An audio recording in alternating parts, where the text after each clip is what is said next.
चलिए आज एक ऐसी कहानी सुनते हैं जो हमें निस्वार्थता के बारे में और उन छोटे छोटे कामों के बारे में बताती है जिनका असर बहुत गहरा होता है, भले ही उन पर दुनिया की नज़र पड़े या ना पड़े। आइए इस कहानी में उतरते हैं।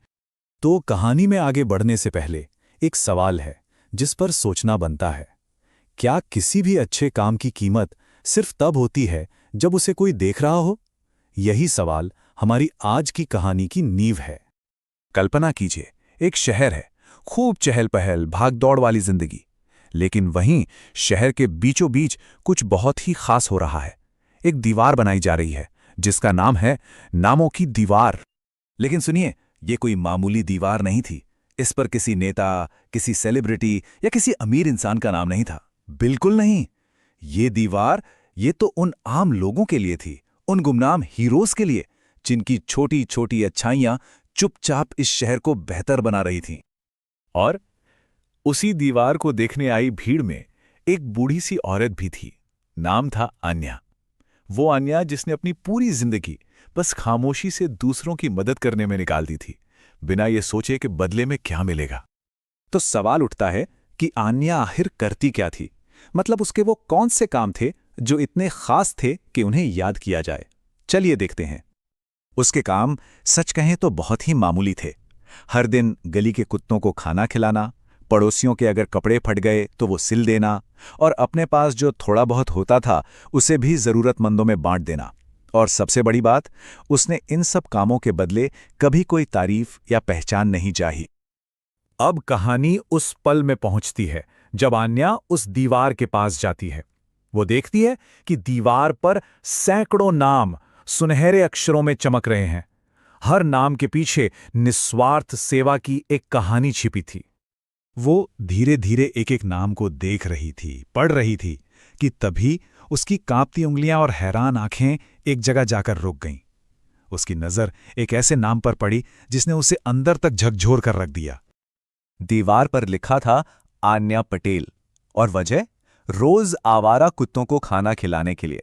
सोचिए, वही काम जिसे वो दुनिया का सबसे छोटा और मामूली काम समझती थी, आज उसे दुनिया के सामने इतना बड़ा सम्मान दिला रहा था।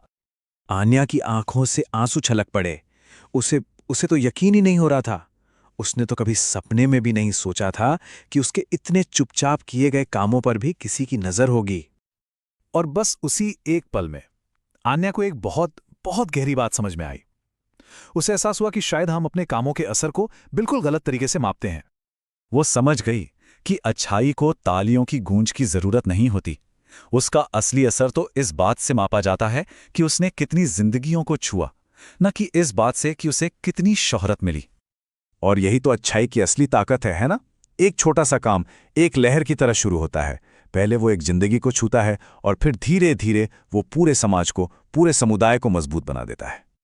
उस दिन आन्या ये बात अच्छी तरह समझ गई कि असली चीज वो दीवार या उस पर लिखा नाम नहीं था। असली कीमत तो उसके कामों में छिपी उस खामोश अच्छाई की थी जो उसने बिना किसी उम्मीद के की थी। तो आखिर इस पूरी कहानी से हम क्या सीख सकते हैं? इसका जो संदेश है ना, वो किसी भी दौर के लिए है और हम सबके लिए एक बहुत जरूरी सबक है।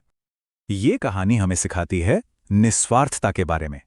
मतलब अपनी जरूरतों से पहले दूसरों की जरूरतों के बारे में सोचना। और जब हम ऐसा करते हैं ना, तो हमारे काम का जो अच्छा नतीजा होता है वही हमारा सबसे बड़ा इनाम बन जाता है। तो बस एक बात याद रखिए, दयालुता का कोई भी काम, चाहे वो कितना भी छोटा क्यों न लगे, वो कभी भी बेकार नहीं जाता।